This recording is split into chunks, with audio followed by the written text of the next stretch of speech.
In this video, we continue to investigate the link between orbital diagrams of atoms and their electron configurations, and we use the Aufbau Principle and Hund's rule to generate orbital diagrams and electron configurations for multi-electron atoms. This is the general orbital diagram for a multi-electron atom, which basically includes all elements except hydrogen. All atoms in their ground state, which means the lowest possible energy arrangement of electrons in an electron cloud, show a well-defined configuration and distribution of electrons between the available shells, subshells, and orbitals. And they do this while still obeying the Pauli Exclusion principle. For example, a ground state hydrogen atom will always have its single electron occupying the 1s orbital, giving an electron configuration of 1s1. A ground state lithium atom always has two of its electrons paired in the 1s orbital, and the third occupies the 2s orbital, giving an electron configuration for lithium as 1s2, 2s1.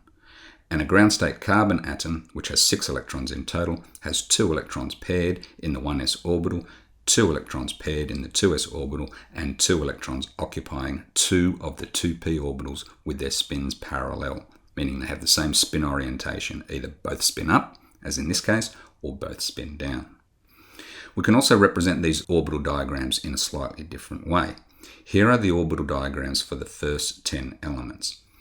The 1s, 2s, and 2p subshells are shown as being level on the screen, and we know that the energies of these subshells are not equal, they're not level, and this way of representing orbital diagrams is not attempting to display the relative energies of each of the subshells. Orbital diagrams are often shown like this to save space because, as you can see, we can fit 10 orbital diagrams on a single screen by representing them in this way.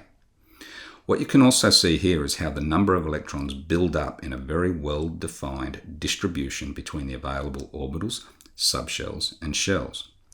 The other important information shown here is the list of electron configurations for each element. Just a reminder that an electron configuration is a shorthand notation identifying the number of electrons in each subshell of an electron cloud within an atom. Electron configurations use the subshell designations, such as 1s, 2s, 2p, etc., combined with a superscripted number indicating the number of electrons in each subshell. For example, the electron configuration for the ground state of a fluorine atom is 1s2, 2s2, 2p5. This tells us that there are 2 electrons in the 1s subshell, 2 electrons in the 2s subshell, and 5 electrons in the 2p subshell. In total, there are 9 electrons, which is calculated by the addition of all of the superscripted numbers. We have seen how orbital diagrams can be successively built up to generate ground state electron configurations of atoms. The building up principle, otherwise known as the Aufbau Principle, involves successively filling orbitals in a specific order. The order of filling orbitals is principally governed by filling the lowest energy orbitals first. No more than 2 electrons in a single orbital, and the spins must be paired, one spin up and one spin down. For orbitals in the same subshell, and therefore having the same energy, we need to follow Hund's rule.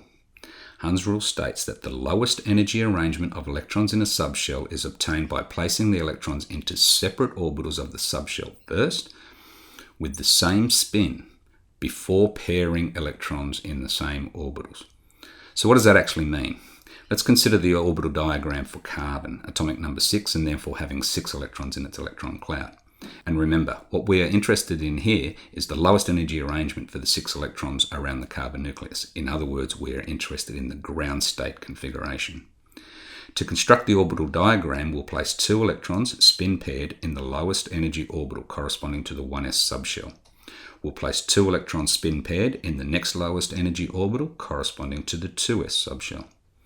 We'll place a 5th electron in one of the orbitals of the 2p subshell, and it doesn't really matter which because all 3 orbitals of this subshell have the same energy. They are said to be degenerate orbitals within the same subshell. Now we could place a 6th electron spin paired in the same orbital. We're allowed to do this because it is not breaking the Pauli Exclusion principle. However, it is not the lowest energy arrangement of electrons for a carbon atom. In other words, it is not the ground state configuration. To get the ground state configuration, we must follow Hund's rule, which says that to have the lowest energy arrangement, we must place the 6th electron in a separate orbital within that subshell and have the spins parallel. In other words, have them both spin up, as we've done here, or both spin down. So now let's look at writing the ground state electron configuration for carbon. And we can see that we get 1s2, 2s2, 2p2. And we get that because there are 2 electrons paired in the 1s subshell, which we designate 1s2. And there are also 2 electrons paired in the 2s subshell, which we designate 2s2. And there are 2 electrons in the 2p subshell, which we designate as 2p2, giving the overall electron configuration as 1s2, 2s2, 2p2. We can continue to create orbital diagrams and electron configurations for all elements by following the Aufbau principle and by following Hund's rule. For example, by adding another electron, we get the orbital diagram for nitrogen. And again, you can see that we have followed Hund's rule by placing the 7th electron into a separate orbital of the 2p subshell with its spin parallel before we start pairing them up. This is the corresponding electron configuration for nitrogen, which now has 3 electrons in the 3p subshell, giving 1s2, 2s2, 2p3. And when we go to the next element, oxygen, atomic number 8, by adding an 8th electron, we can see that we have no choice but to start pairing the electrons within the same orbital, giving 4 electrons in total in the 2p subshell, resulting in an electron configuration of 1s2, 2s2, 2p4. Adding a 9th electron gives us the orbital diagram for fluorine, with an electron configuration of 1s2, 2s2, 2p5, and finally adding a 10th electron gives us a completely full n equals 2 shell, with both the 2s and 2 subshells being filled, to give an electron configuration for the noble gas neon as 1s2, 2s2, 2p6. And just a reminder of how we get this electron configuration from the orbital diagram. There are 2 electrons in the 1s subshell, 2 electrons in the 2s subshell, and 6 electrons in the 2p subshell. And also just reminding you that the sum of all the superscripts in any electron configuration should equal the number of electrons in the electron cloud for that particular atom or ion. In the following video, we look at generating electron configurations for any element in the periodic table, including very big atoms with large numbers of electrons in their electron clouds.